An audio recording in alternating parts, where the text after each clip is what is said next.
Okay. Thanks. Now, our last speaker has many advantages, but I have questions for all panel members that I want them to think about. I'll throw this one out before Dr. Woodley speaks. One of the problems one of the things that I want each panel member to consider and speak about is that, up to the time of Hurricane Andrew, almost all the damage from that hurricane and many others was wind damage. Katrina added a new and more dangerous milieu to the mix, namely that the damage in Katrina was a combination of wind and storm surge damage. And in fact, there are some terrible lawsuits underway by people who lost everything because of this issue of how much, trying to determine or argue how much of the damage in Katrina was due to wind and how much of it was due to storm surge. The other fact that's come out in recent years from the National Hurricane Center is that a growing number, I think the majority of deaths now in hurricanes is from freshwater flooding from all tropical cyclones. So how would your techniques be thinking about? How might your techniques affect each of these parameters? Wind speed, peak winds, storm surge, and precipitation or freshwater flooding. So I'll introduce the last panel member, and then we'll open it up for interactions, Dr. William Woodley. Thank you, Joe. I'll stay right here. They want that. They want to record it. Can I stay here? You want me up there? No, it's okay. Just speak in this. Having been a part of Storm Fury, we need to learn from the past. This may sound like a cliche, but it is true. We humans need to learn from the past. And Storm Fury had a lot of things going for it. It had some negatives. In the case of the Storm Fury hypothesis, which may have been viable, the main person promoting Storm Fury was Dr. Joanne Simpson, with whom I had the privilege to work for a number of years. And at the time, models were incredibly primitive at the time Joanne was doing this, and she had a one-dimensional model. The concept, as you know, in Storm Fury was to seed vigorous tropical clouds containing large amounts of supercooled water to invigorate their growth and create a perturbation within the hurricane which might cause a eye wall reorganization and a decrease in the pressure. So Joanne did some rudimentary modeling, and the modeling showed, yeah, if you get the right clouds, the right circumstances, you can get growth. I was involved in those experiments, and some of the growth in tropical clouds was absolutely explosive. And so this gave us some confidence to go on. And then the next step was to do some simple tests over the Caribbean, actually going from the model to the clouds and actually doing it, publishing the results. And then after that, she felt confident enough to get into full-scale hurricane experimentation. So Joanne never advocated going right into the hurricane and seeing, she did the modeling, and then she did the small-scale experiments on the clouds. Going along with Storm Fury hypothesis was, the assumption was at the time is that these clouds in near the core of the storm contain large amounts of supercooled water. Later measurements showed they did not. We didn't have the measurements really to verify one way or the other, and that was pretty much the demise of Storm Fury because the observations didn't fit her conceptual model of the processes in the hurricane. Now, lots happened. We're talking about 40 years have elapsed since those rudimentary models, and I don't model, but I admire the people who do.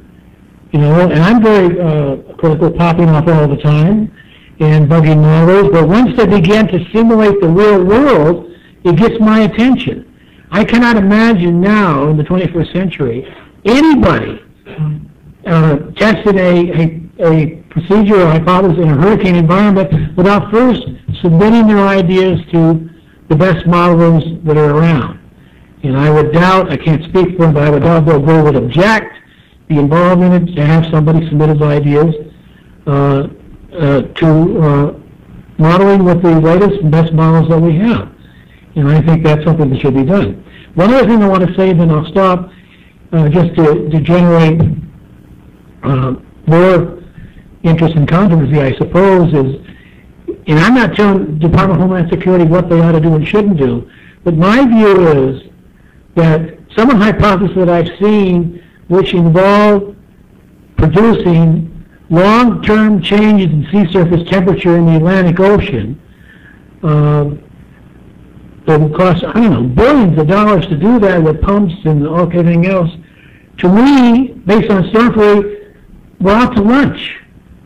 We in the United States don't have the right to go out and say, well, we're going to change the temperature of the Atlantic Ocean by this process, that process. It would have to be negotiated and involve treaties. I cannot imagine anything like that ever passing muster. My view is on storm theory and hurricane modification is that what we do should be viewed as self-defense. We've got the best methodology. We've tested it. When the United States is threatened with destruction, we employ that methodology as a self-defensive measure to either turn the storm aside or weaken it.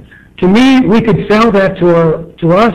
We could sell it to the world if what we do is self-defensive. But if we're going to do something over months and change the sea surface temperature or something else aspect of it, I don't think we have the right to do that. And I think that we have to view this as a self-defensive measure. So I'll shut up and saying we got to have the modeling, and I think we ought to view this as self-defense to save lives and property in the United States. Thanks for the time, Joe. Sure. A couple of comments regarding, storm theory, actually. When I was working with you down there, the storm theory hypothesis underwent an evolution. It was motivated by some very simple experiments by Rick Anthony's with his tropical cyclone model at the time. And the evolution was that instead of seeding in the eye wall regions, they should seed out into the inner rain bands, I guess is what I should say. But it still had the problem that there wasn't enough super cool water in those regions, and that was kind of the nail on the coffin as such. One of the advantages of the hydroscopic approach that Dana and I are talking about is that by suppressing the warm rain process in the spiral rain bands, you do result in increased supercool water aloft. So then that availability of supercool water provides the energy that actually they were seeking to modify in the early storm theory hypothesis. So that's one of the advantages. It actually should produce higher amounts of supercool water aloft. But that in turn results in the additional cooling after that takes place. Yeah, in fact, our responses are mainly in the cold pools beneath the bands, redirecting the energy supply from the central core of the storm to the outer regions. And that, yeah. All right. Questions or comments from the audience, and then I'm going to stir things up some more. Professor List. What I remember is that the main argument is WMO what they did in storm theory, and that was very constant. There was no other supporting the argument That's correct. Yes, but I mentioned before you got here that, in fact, a lot of people don't realize this, but the former director of the Hurricane Center, Bob Sheets, did his doctoral thesis on what was thought to have been the most successful seeding case, namely Hurricane Debby, 1969. And his results that he published in Monthly Weather Review actually did show a reduction of wind speed following some of the seedings. But he later changed his interpretation because he became convinced that he couldn't, even though he used variational analysis, he later became convinced that natural variability made those results questionable. Could I make a comment? I've been around all that period when it got started and everything else. You're right, Roland. It was mainly for wind. Now, the conventional wisdom in the old days was the damage of these storms is primarily due to the flooding, the storm surge. But that changes. like Andrew. It was mostly wind.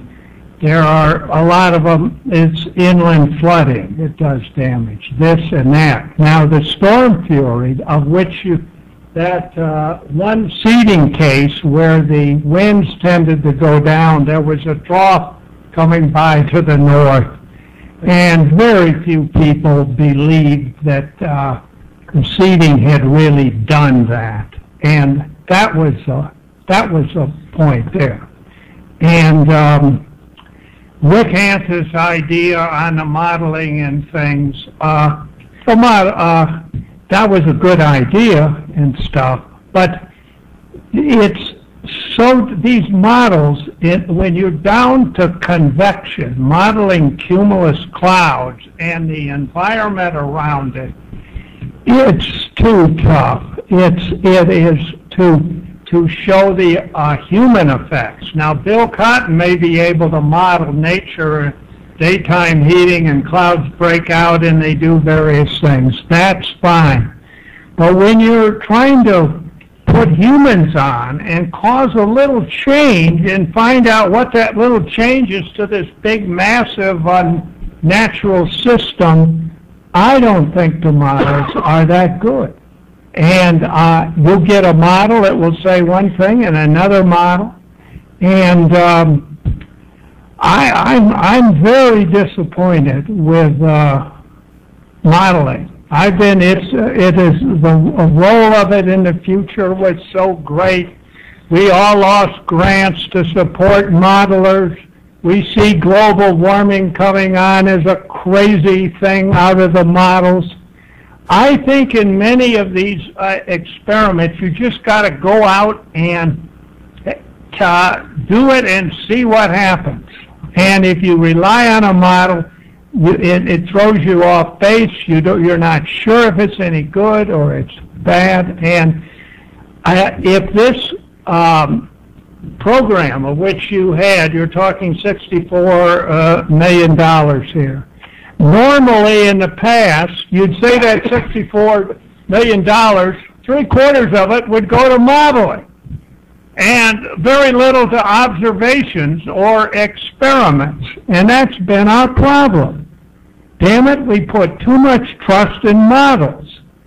Let them run their stuff and so, but if you really deal with nature and observations as they are, most of the models stink, except for the 3 or 4 day predictions of the upper level westerly currents and stuff. That's been very good modeling. I'm all for that. But when you put cumulus clouds in and do it, you just can't rely on science from the models. Okay. Bill Woodley's about to leave out of his chair. I just want to ask a question. Bill Gray, why would you object? This modeling, whether you do it with partner with Cotton or with Rosen or whoever, could be done in less than a year's time. Would you object to doing that? No, I say go ahead and do all you want. But I say don't, because the model produces this, don't think the model's done it right. Don't have the model drive everything, as it typically has the last 30 years. Models have driven everything. That's why we get into the global warming and all these crazy environmental things that we're in now. No, I can't. I'll take a chair's prerogative. I think what we're talking about here is a balanced program. And so I think the crux of the discussion ought to be what constitutes a balanced program and what's the best way to move forward. Well, in the past, it's been 3/4 to modeling and the other quarter for lowly observations and experiments. The other thing I need to emphasize is that there were at least half a dozen investigators with another half a dozen proposals for hurricane modification that didn't show up for various reasons at this workshop. And so what Bill Gray says is right, is that there are a lot of ideas out there, and the challenge for Homeland Security and for anybody else who wants to support this effort, the challenge is going to be how do we sort out these various hypotheses according to readiness, maturity, and, feasibility. It's my turn. How do you sort those out? Okay, it's the modeler's turn again. Okay, Bill Cotton. one of the problems observationally, if you're trying to see the response signal from somebody modification strategy, as Bob Sheets pointed out, the natural variability of the storm systems is so huge and in many cases so unpredictable.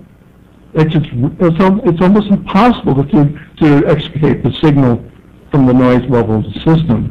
And as far as the models, I spent the last hour at the University of Wyoming explaining how nonlinear, when you do cloud resolving simulations, and you have all the explicit details of convection in that, just how nonlinear the response is to various aerosol injections in the storm systems, and how unpredictable it is, because I can see in some cases you get increases in rainfall, some cases decreases in rainfall, and we've seen, I talked about how the responses we get in very simple idealized hurricane, that the responses are in no way very simple because of the very chaotic responses that we get once we get all the physics in the model that we think we need to have it. We're starting to replicate nature, and then we're getting to the point that it becomes almost as chaotic as nature is. All right, let's get Dr. DeFelice. Could I make one comment here?